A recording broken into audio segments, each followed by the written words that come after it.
So I have not told anybody this at all.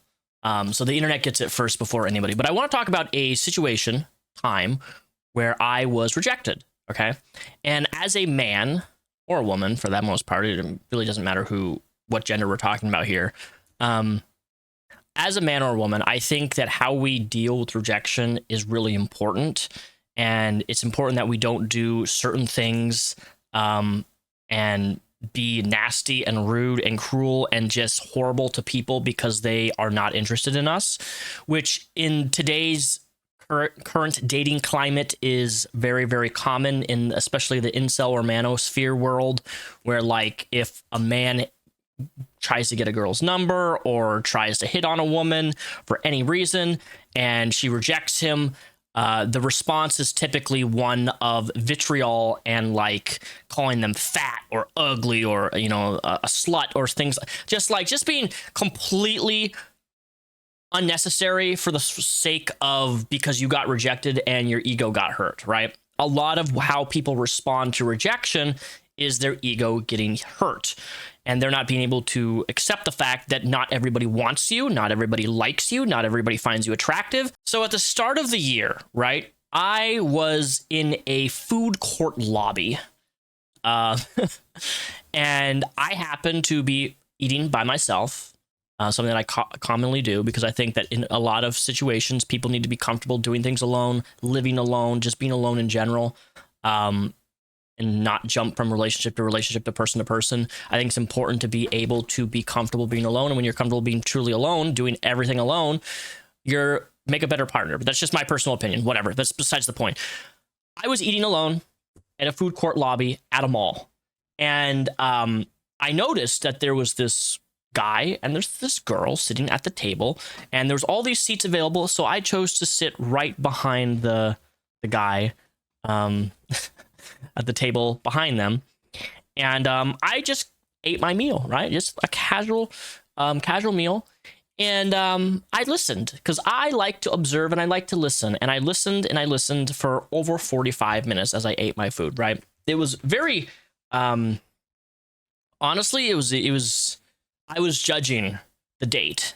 I could not judge the date because I was overhearing their entire conversation. And oh my gosh, let me just summarize it. So think of a 30, 40-minute conversation where one person has to hold the conversation for the entire duration, which was the woman. And this man, I kid you not, the whole time I was there, did not ask her one question about herself. Nothing.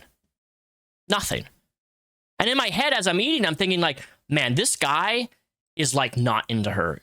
He's either not into her or like, I don't know what he's doing, but like, this is a disastrous date because she's talking and she'll ask him a question and he's really just short, maybe like a 1 or 2 sentence response. And I'm thinking to my mind, man, this guy does not know how to communicate at all, right? Like this is a disastrous date. So I'm waiting and I'm thinking to myself, I hope this guy, I'm going to wait another 10 minutes. I hope this guy gets up and goes to the bathroom. Well, lo and behold, the dude gets up. He says he needs to use the restroom. And I'm thinking to myself, I'm like, man, I normally am not this type of confrontational approach type person. But I was thinking to myself, she's behind me. He just got up and left. And I was like scattering my bag. And I'm like, I don't have a pen. Crap. Because what I was going to do is I was going to turn around, give her my phone number. I'm like, hey, if you'd like a more stimulating conversation, here's my number. Let me know. Right? I was just going to be really basic, very quick, and then dip. I'm like, I don't have a pen. Crap. What am I going to do? So I'm thinking there, I'm finishing the last few bites of my meal, and I'm like, you know what? Screw it. I'm just going to wing this. So I got up, turned around, walked a couple steps, and I got on my knee and put my shoulders on like the table like this, and I leaned down and I'm like, hey, I heard that you're on a date. And I said, how's it going? And she kind of like sighed. She's like, and she looked at me and she's like, I think it's going pretty good. And I said, really? I said, is it really going that good? Because it doesn't sound like it's going that good. Like you're carrying the entire conversation. And she sighs again, and she's looking at me. And this woman is gorgeous. She's like, yeah, I think it's going okay.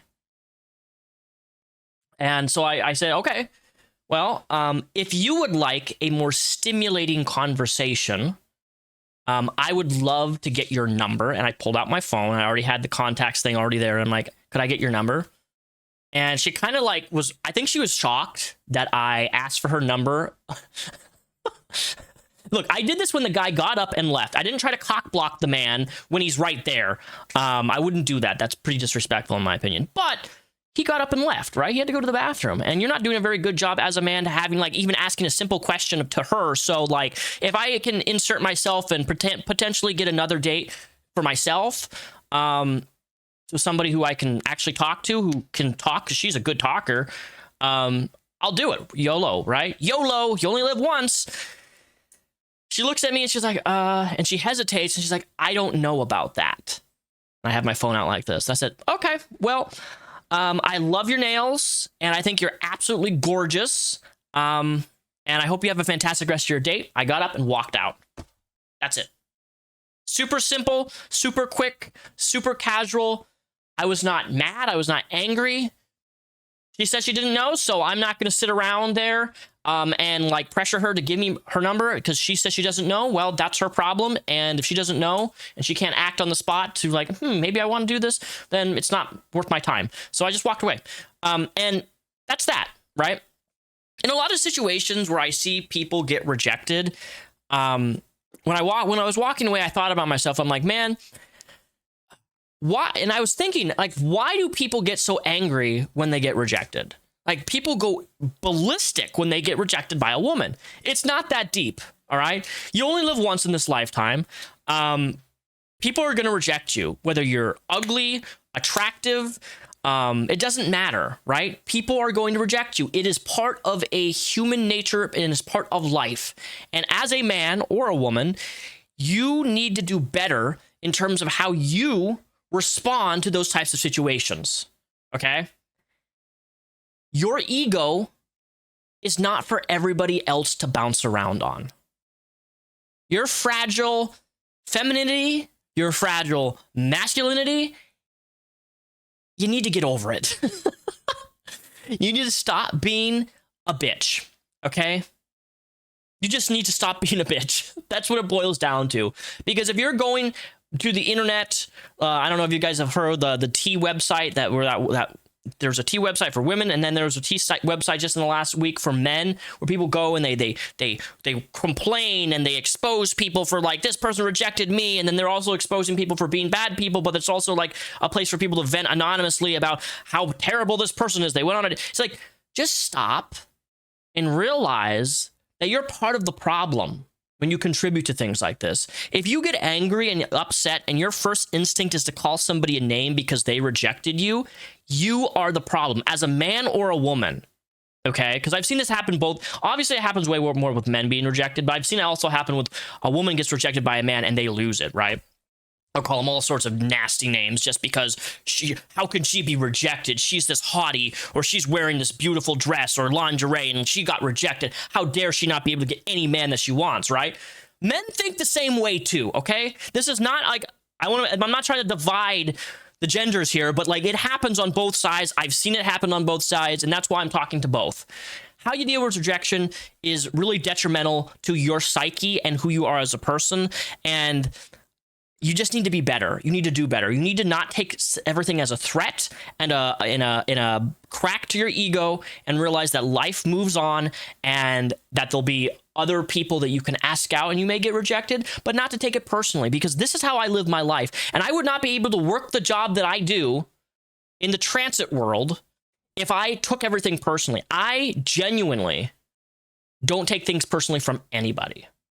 Unless it's like my mom or dad or family, like I'm super close family, that's different.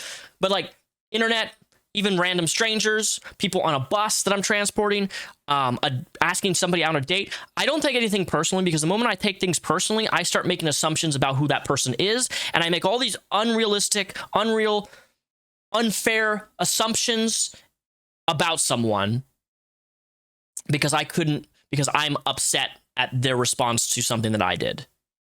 And I think that's unfair. I think it's unfair to make all these assumptions about somebody because you got rejected, because you can't handle it.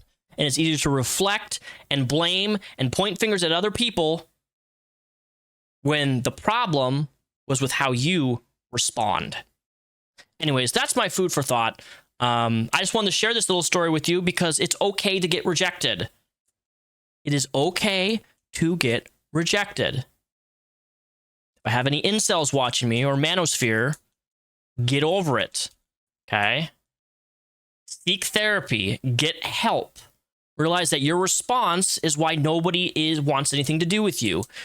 You talk about the loneliness, the male loneliness epidemic. Well, that is partially because you men look up to people to like Andrew Tate, and you think that the manosphere actually works, that the techniques and the treatment and the way that you operate on a day-to-day basis and treat other people and your other humans, men on men, women on women, men on women, women on men, it's disgraceful. Anyways, those are my thoughts. Support the sponsor of the channel today. Link down below in the description. It's Vance Global. As always, support them because you supporting them supports me. They got CBD products. They got all sorts of different products, right? Gummies. It'll help you sleep. It'll help you with anxiety. You use my code at checkout, REPZION, R-E-P-Z-I-O-N. You're going to get 20% off every single order that you do, along with free shipping to all 50 states. So please support them. Support me. If you like my videos, if not, well, it be what it be.